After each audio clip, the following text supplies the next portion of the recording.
regresamos de este rolón y vamos a hablar un tema que no entendía por qué lo querías tocar, Chavita, pero ahora que lo he estado analizando y estudiando, es un tema bien interesante y es el tema del cyberpunk, ¿verdad, Chavita? Sí, el día de hoy les quería hablar un poco de el cyberpunk, pero también en conjunto hablarles de esto que se le llama los CryptoPunks, porque están como muy unidos. Son dos géneros que han repercutido en la historia, aunque parece que podrían ser un poco banales, pero me gustaría empezar preguntando ¿qué tienen en común Julian Assange, la Segunda Guerra Mundial, la criptografía y la ciencia ficción? Porque todos estos temas parece que son muy separados, pero están unidos por un género y por un movimiento, James. Y supongo que es el cyberpunk. Es el cyberpunk y los CryptoPunks. Y justo me gustaría empezar a separar un poco el movimiento literario, porque está un movimiento literario que mucha gente los junta, pero son diferentes, y el movimiento anarquista digital que se llaman los CryptoPunks. Bueno, estos dos movimientos se inician a partir de la ciencia ficción. Como ya hablamos en el tema de los robots, la mente humana tiende a reflexionar sobre las cosas que están sucediendo en su alrededor y pensar qué pasaría si, y de ahí sacar y expresar estas teorías a través de la literatura.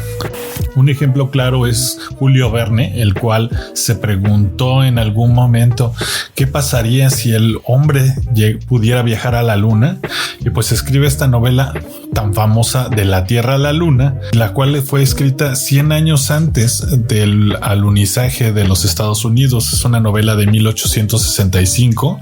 El alunizaje de los Estados Unidos fue en 1969.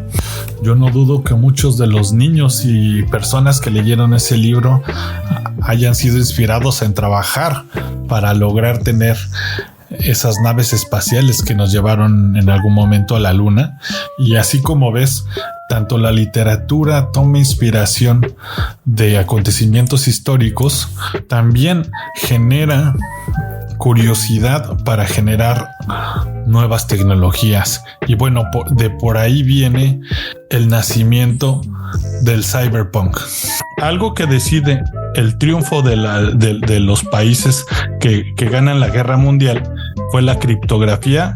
De hecho, existe una película muy famosa de una máquina que se le llamaba la máquina Enigma, y esta máquina lo que hizo era descifrar los mensajes nazis y a través de algún mecanismo complejo, la verdad es que desconozco cómo funcionaba esta máquina, descifrar todos los mensajes encriptados que se enviaban entre los alemanes, lo cual marca una gran ventaja para la Inglaterra de ese momento, ya que pues pueden saber inmediatamente o con anticipación en dónde van a ser los ataques y dónde planean lanzar las bombas los nazis, lo que hizo que la tecnología de la encripción en ese caso marcara un antes y un después de la guerra, y fue un factor fundamental para vencer al bando alemán.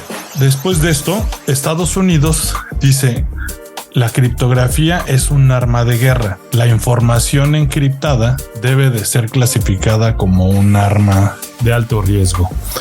Y junto con esto, durante esta época, empieza el gran boom de la automatización, de las computadoras y de toda esta onda del inicio de la era digital. Entonces, empieza a crearse un género en el que los autores de ciencia ficción dicen: ¿qué es lo que podría pasar si estos robots y las computadoras y la comunicación empieza a ser centralizada? ¿Y qué gran poder y dominio puede llegar a tener una empresa que tiene todo estos datos sobre la gente? Y empiezan a crearse novelas como lo era 1985, El Gran Hermano, La Granja, Un Mundo Feliz. Más actual sería Robocop, la Matrix. existe otro que se llama Terminator. Empiezan a crearse un tipo de ciencia ficción en el que dicen que la tecnología debería de tener un límite y no debería de ser controlada por un solo estado o por un solo ente empresarial, porque podría llegar a ser una catástrofe. Justo fue yo lo que leí.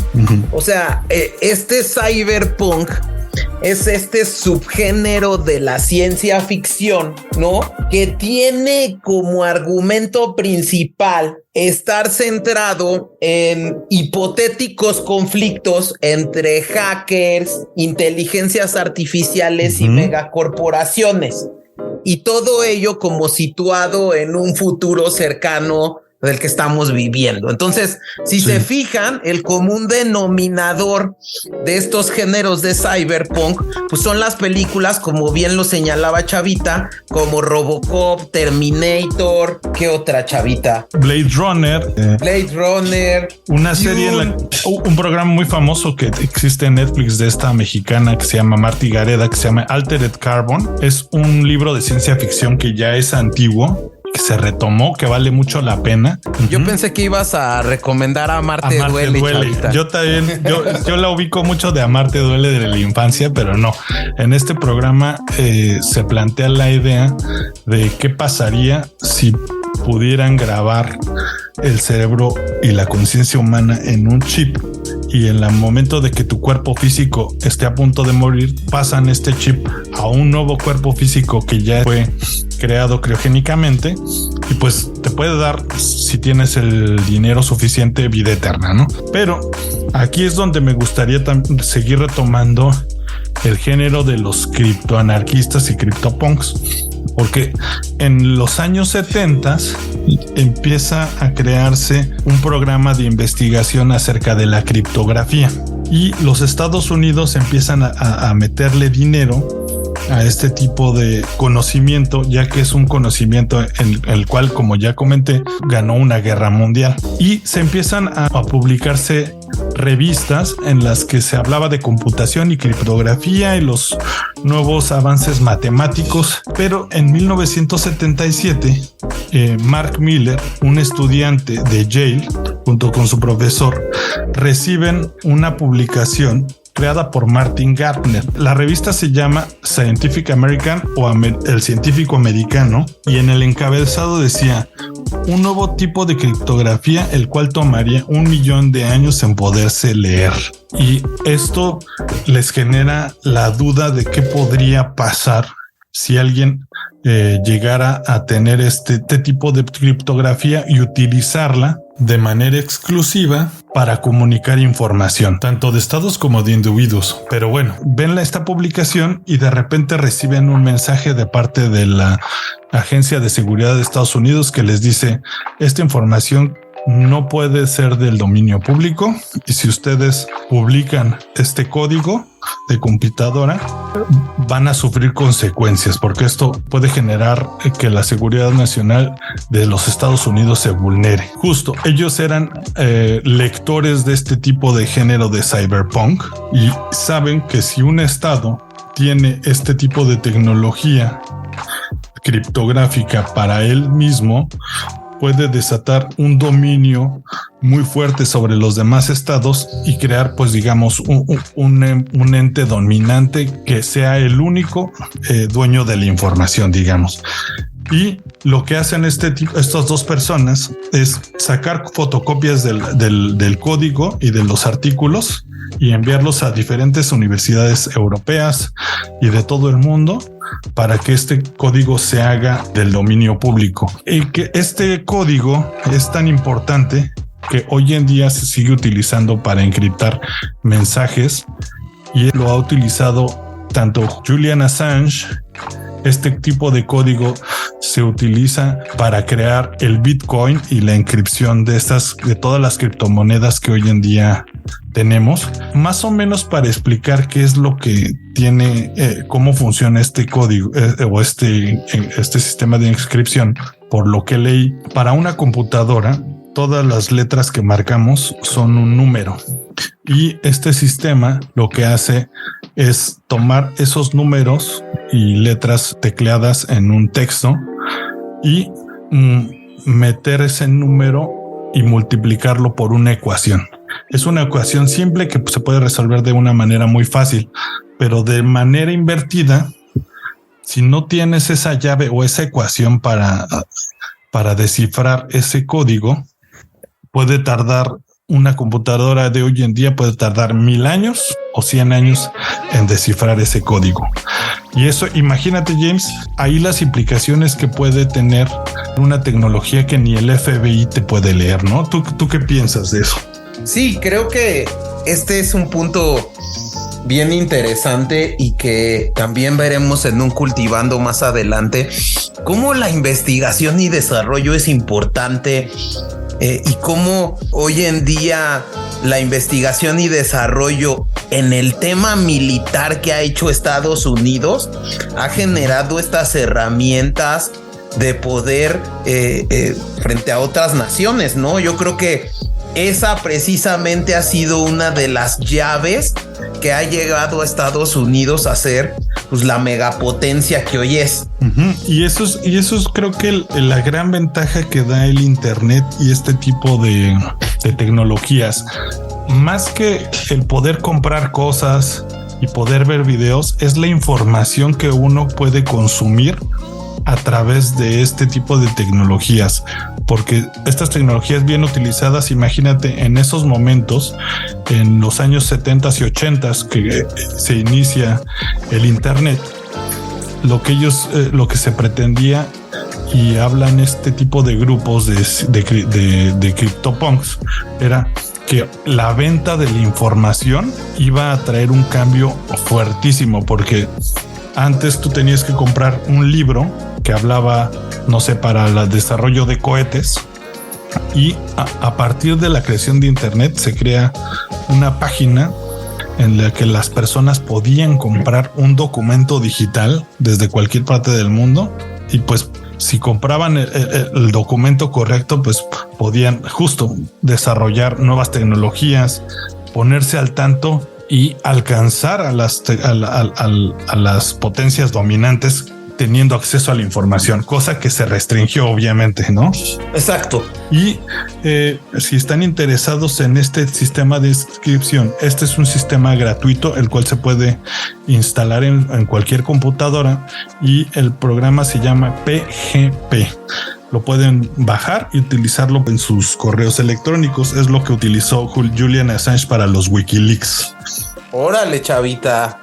Es de uso libre y no tiene ningún costo, porque esto fue publicado por los CryptoPunks. Y en los años 90, ahí yo justo para cerrar esta onda de los CryptoPunks y ver cuáles fueron las consecuencias de este movimiento motivado por el cyberpunk, que es el género literario, empieza el auge del Internet, y estas personas lo que dicen, como antes el Internet pues era visto por matemáticos y por gente de las tecnologías de la información, ellos dicen, a ver, tenemos esta herramienta en la que podemos comunicar todo, pero pues como esta herramienta la maneja el gobierno de los Estados Unidos principalmente, puede interceptar cualquier dato que tú envíes. Y hoy en día también, hoy en día eso está pasando. Si uno manda un Snapchat, el gobierno y la empresa tiene que dar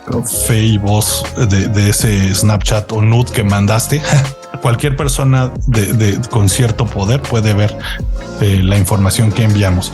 Entonces ellos dicen, estamos viendo que la literatura nos dice que el que domine la información va a dominar el mundo en el futuro. Es que justo es un punto bien interesante ese que tocas, porque realmente hay que ponerse a pensar. La información es poder, ¿no? Es el mayor poder. Es uno de los mayores poderes, porque pónganse a pensar el poder que tiene Facebook de toda la información que tú le estás dando de manera gratuita. O sea, tú dices dónde estoy, qué me gusta. O sea, Facebook lo que hace, y digo, no sé si tú coincides conmigo, es aparentar, ¿no? Que todo está padre, que tú estás interactuando. Es una cuestión, o sea, muy razonada, ¿no? Pero lo que tú alimentas es una base de datos sobre tus gustos, sobre tu familia, sobre tus amigos, qué te compras, tus amigos, con quién andas, en qué zonas andas, ¿no? Para que ellos alimenten bases de datos, ¿no? Y puedan generar que te vendan exactamente pues la ropa para tus hijos. Anuncios hechos a la medida, ¿no? Exactamente. ¿No? Y ahí es el gran poder que tienen estas empresas. Es que justo estaba leyendo que Google, si tú tienes una cuenta en Google y buscas cosas, literal ellos saben tu orientación sexual, tu ubicación, tu clase social. Entonces, ¿qué más necesita saber una empresa sobre ti? Y justo es a lo que va el tema del género, ¿no? Del cuate que dicen del cyberpunk y los CryptoPunks que dicen, oye, ¿por qué una corporación, digamos, pues si ven Terminator sería Skynet, ¿no? Que tiene el poder de todo, la información de todos, pues no la vas a limitar, ¿no? No lo vas a limitar. O como la Matrix, que simplemente habla de un metaverso en el que dicen, ¿por qué no mejor dejar dormida a la gente y que viva lo que queremos que viva, ¿no? Es tenerlos todos dominados. Y bueno, este movimiento en los 90s de los CryptoPunks es cuando tiene su mayor auge. Y estos CryptoPunks empiezan a preguntar y se empieza a moldear el Internet y dicen, no, es que el Internet debe de ser una base de datos o una herramienta encriptada totalmente. La encripción nos hará libres, dicen, y crean un manifiesto que de hecho yo lo había escuchado para la gente que es fanática de las criptomonedas, y ya me di cuenta que pues esto lo deforman queriendo hacer más populares las criptomonedas y decir, tú tienes el poder con las criptomonedas. Y no, realmente este manifiesto, búsquenlo, se llama el manifiesto criptoanarquista. Léanlo porque es no es largo, pero es una página. Siento que perderíamos tiempo leyéndolo.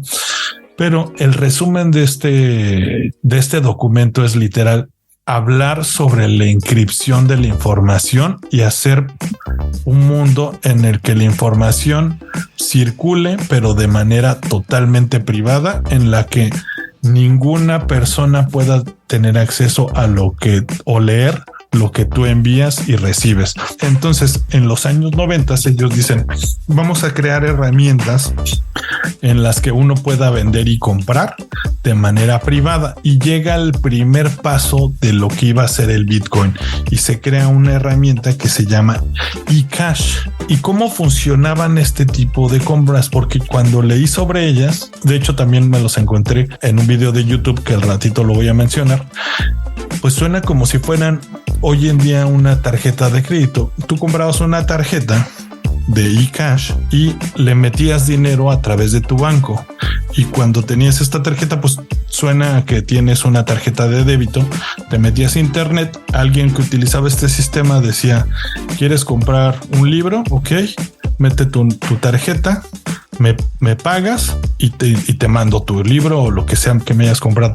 Pero la gran diferencia que tenía el eCash era que esta tarjeta no estaba ligada a ningún nombre, y que al momento de la transacción, este sistema creado por los CryptoPunks, por uno de ellos que se llama David Chaum, lo único que hacía este sistema era decir, sí tiene dinero, la transacción está permitida, pero nunca se sabía qué es lo que se estaba comprando.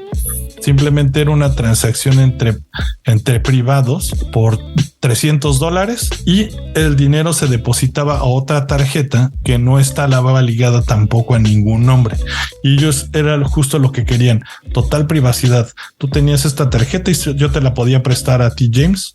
Tú le metíamos los dos dinero y los dos consumíamos, y al momento de comprar, la máquina o digamos el sistema de pago solo decía si tiene dinero, está aprobada la transacción, y el vendedor lo único que veía era que sí tenías dinero. Entonces no se llevaba un registro de las compras, y eso es por lo que no funcionó, porque los bancos dijeron, pues la tarjeta de crédito te puede rastrear y checar los hábitos de consumo, ¿no?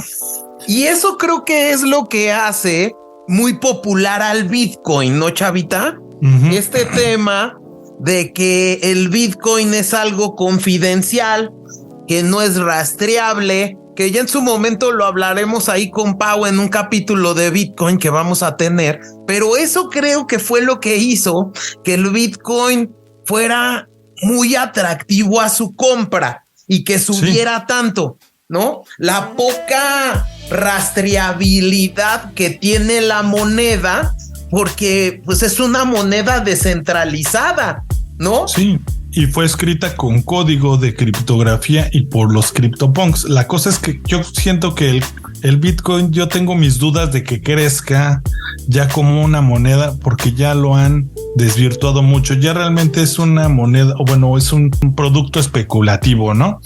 Y sí, que ya lo tocaremos, pero creo que el gran problema que ha tenido el Bitcoin es precisamente que han desvirtuado su naturaleza.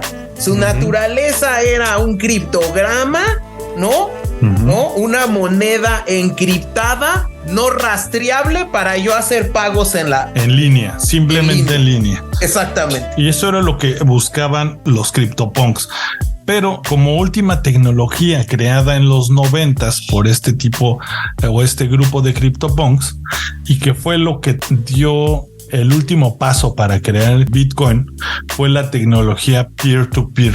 El Napster, aunque parece que no, también fue creada por personas que creían en este movimiento del CryptoPunk. Lo que decían ellos era: no debería de haber barreras que limiten el acceso a la información, así como la música, pero tampoco debería de ser rastreable los pagos.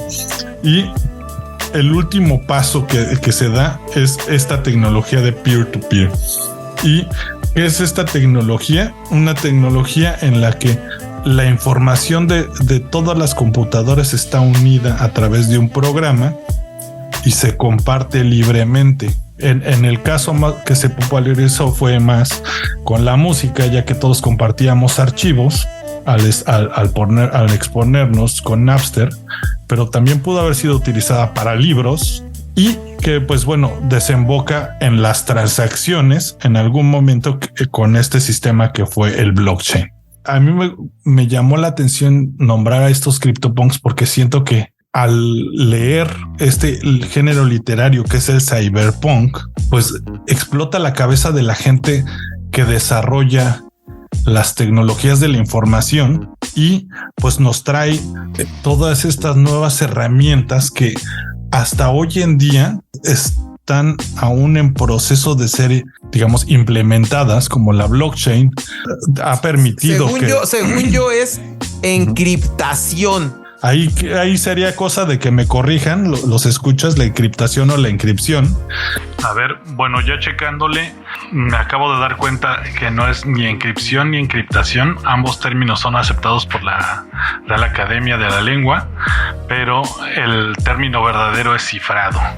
Es un pequeño paréntesis grabado después de este programa. Pero bueno, aquí lo importante a notar es cómo estas tecnologías de encriptación han permitido elevar el poder del individuo o de una persona común ante un estado opresor sin ser vulneradas.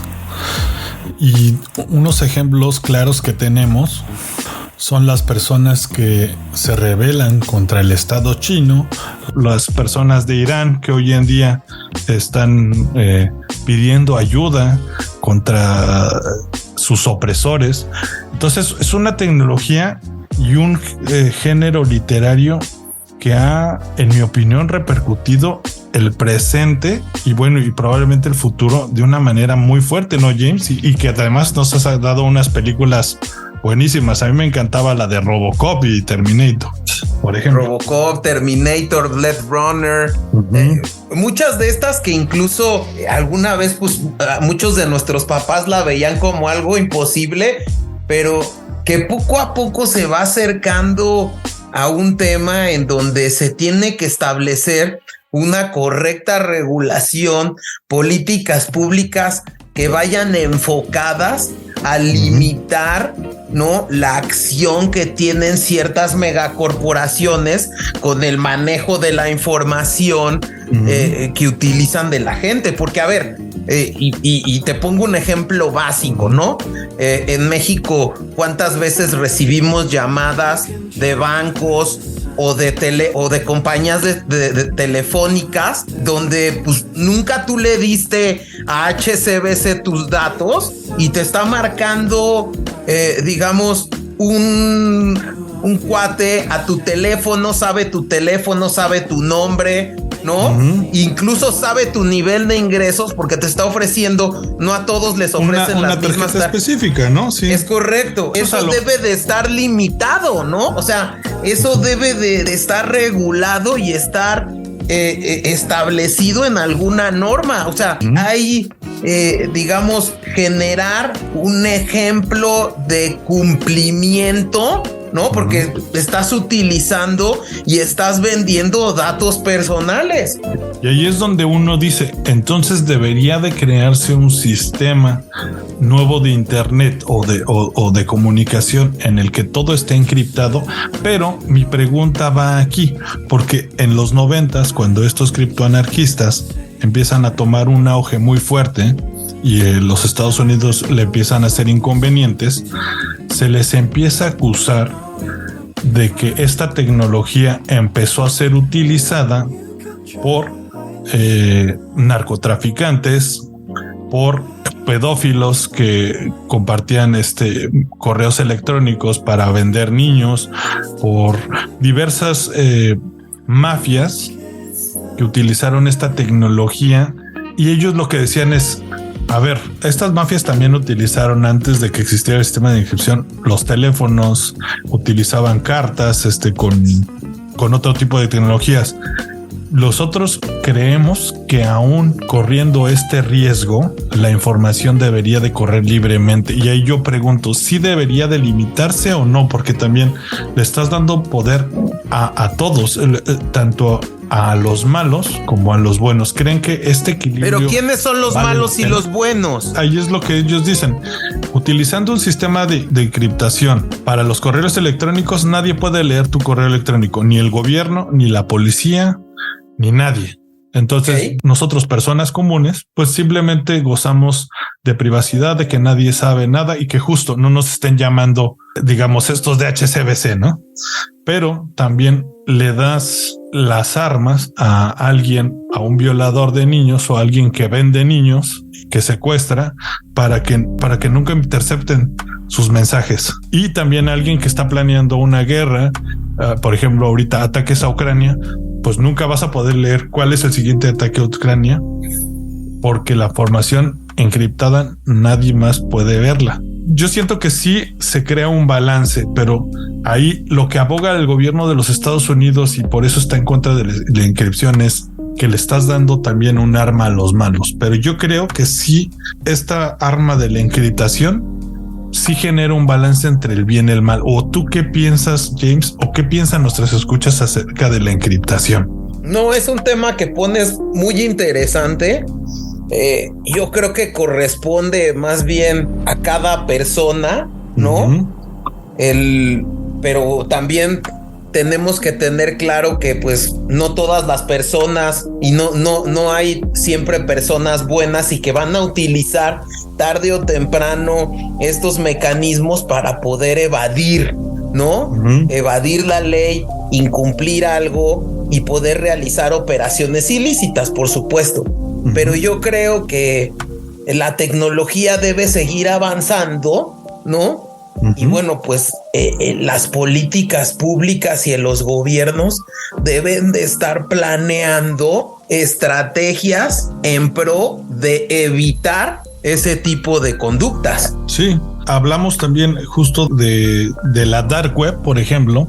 En algún momento, pues el Bitcoin hoy en día se conoce como la moneda especulativa para hacerte rico en días o volverte pobre también en minutos, pero en algún momento se utilizó en una página que se llamaba The Silk Road, que era una página para comprar drogas en línea y que se utilizaba el Bitcoin justo para eso, ¿no?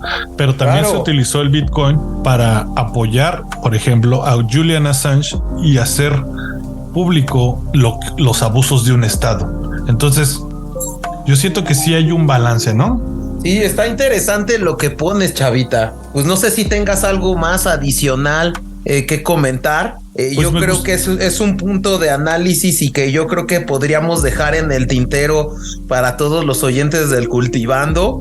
Pues mi reflexión justo es esa. Yo creo que la encriptación sí debería de ser del dominio público y al final marca un balance en el Goliat, digamos, los grandes poderes en contra del individuo.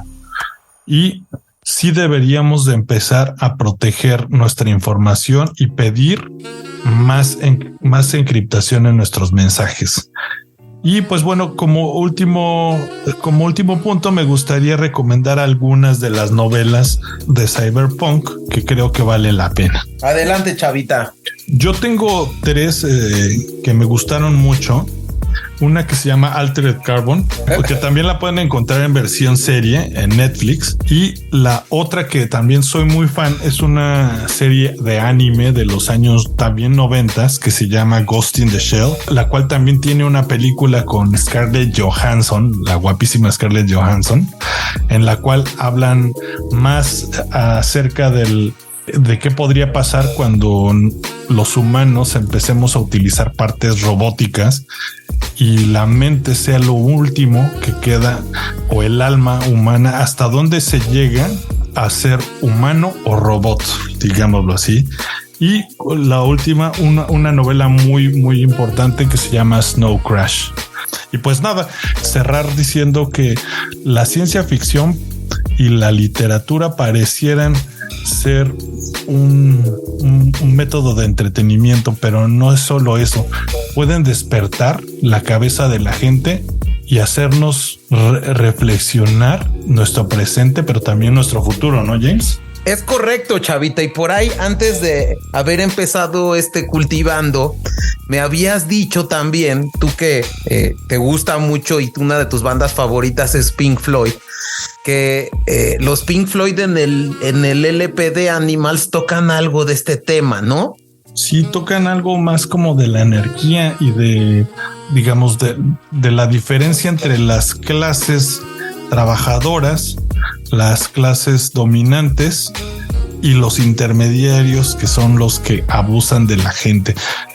Justo cada animal es una parte de la sociedad y creo que vale mucho la pena. Es un disco me parece que son 5 canciones. 3 realmente son las que son las principales, porque las otras son el intro y el outro. Echen un oído, vale mucho la pena. Que ya tenemos ahí pendiente tu Cultivando Pink Floyd, ¿no, Chavita? Sí, lo estamos preparando, pero primero queríamos invitar a una amiga que nos quiere hablar de Depeche Mode. Probablemente va a venir en febrero. Queremos que brillen primero nuestros invitados, ¿no, James? Es correcto, y síganos en nuestras redes sociales en @cultivandoidiotas en Instagram, en Facebook, ya tenemos LinkedIn, en Twitter, ya tenemos nuestra cuenta de LinkedIn, también tenemos en Twitter @cultivando_i, y bueno, pues mándenos también correos electrónicos. ¿A cuáles son nuestros correos, Chavita? Sí, cultivandoidiotas@gmail.com y contacto @cultivandoidiotas.com. Y quería hacer también, antes de despedirnos, saludar a toda la comunidad que nos escucha en España, que hemos crecido muy fuerte en este mes, ¿no, James? Estamos muy contentos y vamos a invitar ahí a una amiga muy especial del Cultivando que vamos a tener y vamos a explicar el tema de los Óscares de este año, ¿no, Chavita? Sí, quédense al pendiente porque vale mucho la pena. Y pues bueno, me gustaría dejarlos justo con una canción del disco Animals, la cual se llama Sheep, o Ovejas o Borregos. Es una canción que vale mucho la pena y espero que la disfruten. Nos vemos la próxima semana. Muchas gracias.